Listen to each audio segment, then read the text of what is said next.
মাটির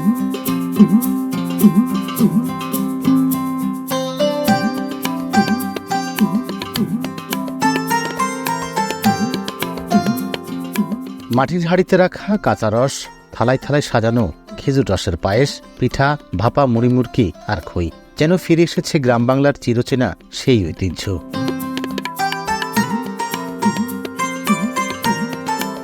এই পিঠা পায়েসের স্বাদ নিতে ভিড় করছে শিশু থেকে শুরু করে নানা শ্রেণী পেশার মানুষ।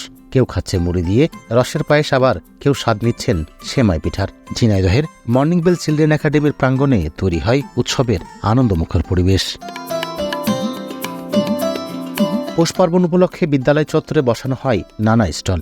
এই স্টলগুলোতে প্রদর্শন ও পরিবেশন করা হয় গ্রাম বাংলার নানা রকম পিঠা ও পায়েস। ঐতিহ্যবাহী এই খাবারের সমারোহে শিশুদের উচ্ছ্বাস ছিল চোখে পড়ার মতো। শুধু শিক্ষার্থীরাই নয়, তাদের অভিভাবক ও স্থানীয়রাও আনন্দ নিয়ে এসব পিঠা পায়েসের স্বাদ নেন। বাচ্চাদের অংশগ্রহণ এবং অভিভাবক সহ এটা খুবই প্রাণবন্ত। আমাদের বাঙালি সংস্কৃতির সাথে যে বাংলা মাসের একটা সম্পর্ক, এই শীতের উৎসবের পৌষের যে একটা সম্পর্ক, সেটা একটা চমৎকার বহিঃপ্রকাশ ঘটেছে আজকে এই অনুষ্ঠানে। ঝিনাইদহে প্রথম পৌষ পার্বণ উৎসব 26 উদযাপন হচ্ছে, যেখানে এসে আমরা এভাবে পিঠা খাচ্ছি এবং দেখতে পাচ্ছেন রস, যেটা কিন্তু আমাদের নতুন প্রজন্ম অনেকেই খায় না কিংবা এখনো পরিচিত হয়নি। এই সকালবেলায় এরকম টাটকা রস খাচ্ছি।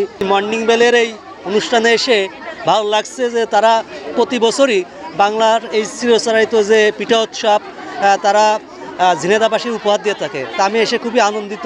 বাচ্চাদের বাঙালির যে কৃষ্টি কালচার সংস্কৃতি এর সাথে পরিচিত করা আমাদের সবারই এবং মর্নিং বেল এটা করছে এবং আমি এই জন্য মর্নিং বেল সবাইকে ধন্যবাদ দিচ্ছি। বাঙালি ঐতিহ্যকে ধরে রাখা এবং নতুন প্রজন্মের সামনে তা তুলে ধরতেই এই আয়োজন করা হয়েছে বলে জানান আয়োজক। এটি কেবল একটি উৎসব নয়, এটি বাঙালির শেকড় এবং ঐক্যের প্রতীক। নতুন প্রজন্ম, এই শিক্ষার্থীরা শেকড়কে ভুলে যাচ্ছে। আকাশ সংস্কৃতি আগ্রাসনের কারণে আমাদের বাঙালি সংস্কৃতিকে আমরা ভুলতে বসেছি।